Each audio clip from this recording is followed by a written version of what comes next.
നമസ്കാരം. അമാവാസി അഥവാ കറുത്തവാവ് കഴിഞ്ഞ് മൂന്നാമത്തെ ദിവസമാണ് തൃതീയ അഥവാ മൂന്നാം പിറ.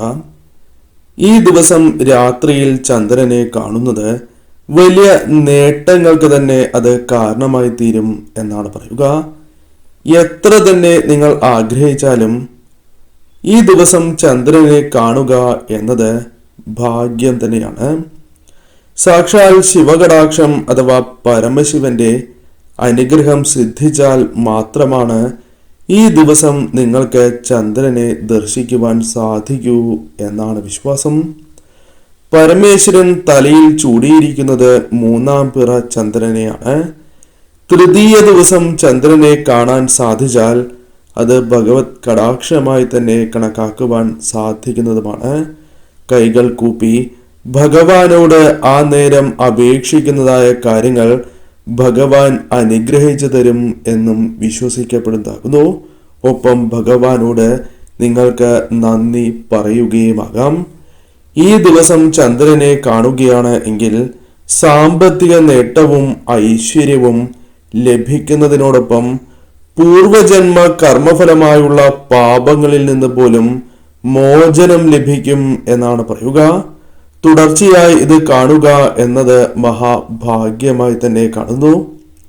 ഏറ്റവും ചുരുങ്ങിയത് 5 പ്രാവശ്യമെങ്കിലും കാണാൻ കഴിയുകയാണ് എങ്കിൽ ഏതു കുചേലനും കുബേരനായി മാറും എന്നാണ് വിശ്വാസം.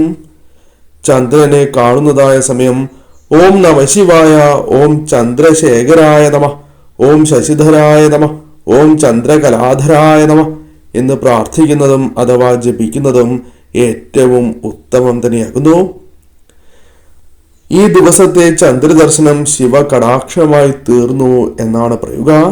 അങ്ങനെ മൂന്നാം പിറ കണ്ട് ചന്ദ്രനെ തൊഴുത് നിങ്ങൾ എന്ത് തന്നെ പ്രാർത്ഥിച്ചാലും അത് നടക്കാത്തതായ ആഗ്രഹങ്ങളാകാം, അല്ലെങ്കിൽ തടസ്സങ്ങളാൽ നടക്കാൻ സാധിക്കാത്തതായ ആ ആഗ്രഹങ്ങൾ നിങ്ങളുടെ ജീവിതത്തിൽ അതിവേഗം സഫലമാകും എന്നാണ് പറയുക. അതിനാൽ ചന്ദ്രനെ തൊഴുത് പ്രാർത്ഥിക്കാൻ സാധിച്ചാൽ ആ ആഗ്രഹം നടന്നു എന്ന് തന്നെ കൂട്ടാം. പോരാത്തതിന് മൂന്നാം പിറ കണ്ടാൽ പൂർവജന്മ പാപങ്ങളിൽ നിന്ന് പോലും നിങ്ങൾക്ക് മോചനം ലഭിക്കും എന്നാണ് പറയുക. അതുവഴി ധനസമൃദ്ധിയും ഭാഗ്യവും ഐശ്വര്യവും ലഭിക്കും എന്നും പരാമർശമുണ്ട്. ശിവൻ ചന്ദ്രകലാധാരനായതോടെ ഭദ്രകാളിയും ദുർഗയും ഗണപതിയും ചന്ദ്രന്റെ അപൂർണ രൂപത്തെ അലങ്കാരമായി ശിരസിൽ ധരിച്ചു. ചന്ദ്രൻ മനസ്സിന്റെ കാരകനാണ്, മാതൃകാരകനുമാണ്. അതിനാൽ ഈ ദിവസം ചന്ദ്രനെ കാണുന്നത് മനസന്തോഷം ലഭിക്കുവാനും ഏറ്റവും ഉത്തമവുമാകുന്നു. കർക്കിടകം രാശിയുടെ അധിപനായതിനാൽ പുണർദം അവസാന കാൽഭാഗം, പൂയം ആയില്യം നക്ഷത്രക്കാർ ചന്ദ്രനെ എപ്പോഴും കാണുന്നത് ശുഭകരമാണ്. ഈ നക്ഷത്രക്കാർ നിങ്ങളുടെ ഒപ്പമുണ്ട് എങ്കിൽ, നിങ്ങളുടെ നക്ഷത്രമുണ്ട് എങ്കിൽ തീർച്ചയായും ചന്ദ്രദേവനെ നോക്കി നിങ്ങൾ പ്രാർത്ഥിക്കുന്നത്, നിത്യവും ദർശിച്ച് പ്രാർത്ഥിക്കുന്നത് ഏറ്റവും ശുഭകരമായ ഫലം നൽകും. നാളെ പ്രത്യേകിച്ചും വീട്ടിൽ അമ്മമാർ ഈ കാര്യങ്ങൾ ശ്രദ്ധിക്കണം. നിങ്ങളുടെ സന്താനങ്ങൾക്ക് ഉയർച്ചയും ആ വീടിന് ഐശ്വര്യവും ഇതിലൂടെ വന്നു ചേരും. അതിനാൽ ഈ കാര്യങ്ങൾ നിങ്ങൾ മറക്കാതെ ചെയ്യുക. അതിൽ ആദ്യത്തേതായ കാര്യം മധുരം തയ്യാറാക്കണം എന്നുള്ളതാണ്. മധുരം നിങ്ങൾ ശുദ്ധിയോടെ തന്നെ തയ്യാറാക്കി വൈകുന്നേരം വിളക്ക് തെളിയിക്കുന്നതായ അവസരത്തിൽ നിങ്ങൾക്ക് സമർപ്പിച്ച് പ്രാർത്ഥിക്കാവുന്നതാണ്. ഇത് ആർക്കും ചെയ്യാവുന്നതായ ഒരു കാര്യമാകുന്നു. നിങ്ങളെ കൊണ്ട് സാധിക്കുന്ന ആ മധുരം തയ്യാറാക്കുക. ഒരു താരത്തിൽ ജലം, പൂക്കൾ, വെള്ളി നാണയം എന്നിവ നിങ്ങൾ എടുക്കുക. ശേഷം ഭഗവാനെ ദർശിക്കുന്നതായ സമയം ഈ ജലം നിങ്ങൾ സമർപ്പിച്ച് ആ ജലം ചില്ല് ഗ്ലാസ്സിൽ അല്ലെങ്കിൽ സ്റ്റീൽ ഗ്ലാസ്സിൽ നിങ്ങൾക്കെടുക്കാം. എന്നാൽ പ്ലാസ്റ്റിക് ഗ്ലാസ്സിൽ എടുക്കാതിരിക്കുവാൻ ശ്രദ്ധിക്കണം. ഈ സമയം ജലം സമർപ്പിച്ച് 3 തവണ നിങ്ങൾ നാണയം ഒഴിയുക. ഒരു പിടി അരി നിങ്ങളുടെ കയ്യിൽ കരുതുന്നത് ഏറ്റവും ശുഭകരവുമാണ്. ഈ നാണയം വെച്ച് ഒരു വെള്ളത്തുണിയിൽ കെട്ടി പൂജാമുറിയിൽ നിങ്ങൾ സൂക്ഷിക്കണം. അതായത് ഈ അരിയും ഈ നാണയവും ഒരു വെള്ളത്തുണിയിൽ കെട്ടി പൂജാമുറിയിൽ നിങ്ങൾ ഭദ്രമായി സൂക്ഷിക്കുക. അടുത്ത 3-ാം പിറ ദിവസം ഈ അരി ദാനം നിങ്ങൾക്ക് നൽകാം, അല്ലെങ്കിൽ പായസം തയ്യാറാക്കാം. നാണയം നിങ്ങളുടെ അടുത്തുള്ള ശിവക്ഷേത്രത്തിൽ ഭണ്ഡാരത്തിൽ സമർപ്പിച്ച് പ്രാർത്ഥിക്കാം. ഇപ്രകാരം ചെയ്യുന്നത് ആ വീടുകളിൽ ധനം ഇരട്ടിക്കുന്നതിന് സഹായകരമായി തീരും എന്നാണ് പറയുക.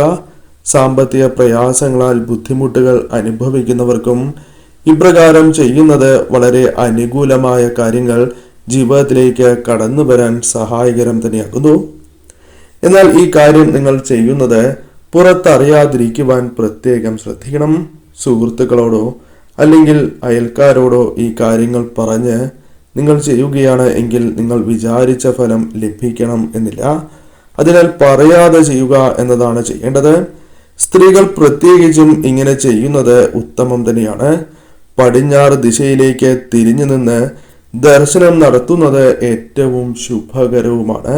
ദിശയ്ക്ക് നിങ്ങൾ പ്രാധാന്യം നൽകുക. കാണാൻ സാധിച്ചില്ല എങ്കിലും ഇപ്രകാരം ചെയ്യുക.